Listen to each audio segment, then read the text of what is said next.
લક્ષ્ય ન્યૂઝ, એક નજર, એક લક્ષ્ય. ધ્રાંગધ્રા તાલુકાના રાજચરાડી ગામે નવનિર્મિત રાજ સીતાપુર ભારત સરવાલને જોડતો રોડના ખાતમુહૂર્ત કાર્યક્રમ યોજાયો હતો. સરકારના વિકાસ કામોનો લાભ રાજ્યના છેવાડાના માનવી સુધી પહોંચે છે. રાજચરાડીમાં 20 કરોડના ખર્ચે રોડ બનાવવાના કામનો પ્રારંભ. પૂર્વ કેબિનેટ મંત્રી આઈ.કે. જાડેજા અને ધારાસભ્ય પ્રકાશ વરમોરા રહ્યા ઉપસ્થિત. ધ્રાંગધ્રા તાલુકાના રાજચરાડી ખાતે માર્ગ અને મકાન વિભાગ દ્વારા નવનિર્મિત રાજ સીતાપુર ભાદર અને સરવાલ 20 કરોડના ખર્ચે તૈયાર થનારા રોડના ખાતમુહૂર્ત પ્રસંગના કાર્યક્રમમાં પૂર્વ કેબિનેટ મંત્રી, ધારાસભ્ય તેમજ સંગઠનના હોદ્દેદારો અને મોટી સંખ્યામાં કાર્યકર્તાઓ ઉપસ્થિત રહ્યા હતા અને તેમાં ખાતમુહૂર્ત કરવામાં આવ્યું હતું. આ પ્રસંગે પૂર્વ મંત્રીએ જણાવ્યું હતું કે સરકારનો વિકાસ છેવાડાના લોકો સુધી પહોંચી રહ્યો છે. ધ્રાંગધ્રા તાલુકાના રાજસીતાપુર તેમજ ભારત સરવાલ રાજચરાડી રોડ લાંબા સમય બિસ્માર હાલતમાં રહ્યો છે. રાજ્ય સરકાર દ્વારા લોકોની મુશ્કેલીઓને ધ્યાનમાં લઈને નવો બનાવવા માટે ₹20 કરોડની ગ્રાન્ટ મંજૂર કરવામાં આવતા રાજચરાડી ખાતે ખાતમુહૂર્તનો કાર્યક્રમ યોજવામાં આવ્યો હતો, જેમાં પૂર્વ કેબિનેટ મંત્રી આઈ.કે. જાડેજા, ધારાસભ્ય પ્રકાશભાઈ વરમોરા, ઇજનેર યુ.ડી. જાડેજા તેમજ સંગઠનના હોદ્દેદારો, તાલુકા પંચાયતના સભ્યો, મોટી સંખ્યામાં કાર્યકર્તાઓની ઉપસ્થિતિમાં ખાતમુહૂર્ત કરવામાં આવ્યું હતું.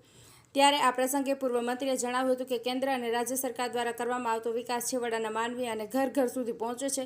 ધારાસભ્ય પ્રકાશભાઈ વરમોરાએ વિસ્તારના વિકાસ થયેલા કામોની રૂપરેખા આપી હતી. ત્યારે કાર્યક્રમને સફળ બનાવવામાં રાજચરાડી સરપંચ અને માર્ગ અને મકાન વિભાગ દ્વારા જહેમત ઉઠાવવામાં આવી હતી. બ્રિજેશ ત્રિવેદી, સુરેન્દ્રનગર. આજે રાજ સીતાપુર ભારત રાજચરાડી સરવાળ રોડનું વાઇડનિંગ અને સ્ટ્રેન્થનિંગનું કામ, રિસર્ફેસિંગનું કામનું શુભ શરૂઆત થઈ રહી છે.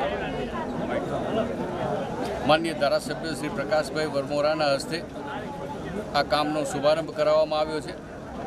રાજ્ય સરકાર દ્વારા 20 કરોડથી વધારે રૂપિયાના ખર્ચે 7 મીટર પહોળો જ્યારે આ રોડ થવાનો છે, ત્યારે આ વિસ્તારના આ પટ્ટી ઉપર આવેલા 7 ગામોને રાજ સીતાપુરથી માલવણ રોડની રોડ કનેક્ટિવિટી ખૂબ સારી રીતે પ્રાપ્ત થવાની છે. ઘણા લાંબા સમયથી આ વિસ્તારની માગણી હતી, જે માગણીમાં ધારાસભ્ય શ્રી પ્રકાશભાઈએ રસ લઈને એને મંજૂર કરાવવા માટેના પ્રયત્નો કર્યા છે. વિસ્તારના આગેવાનોએ પણ પ્રયત્નો કર્યા છે અને આજે જ્યારે રાજ્ય સરકાર દ્વારા આ કામ મંજૂર કરીને એની શુભ શરૂઆત થઈ છે, ત્યારે માનનીય મુખ્યમંત્રી શ્રી ભૂપેન્દ્રભાઈ પટેલનો અમે આભાર માનીએ છીએ, એમને અભિનંદન આપીએ છીએ. આ વિસ્તારના બધા જ આગેવાનો રાજ્ય સરકારનો ખૂબ ખૂબ આભાર માને છે. Thank you sir.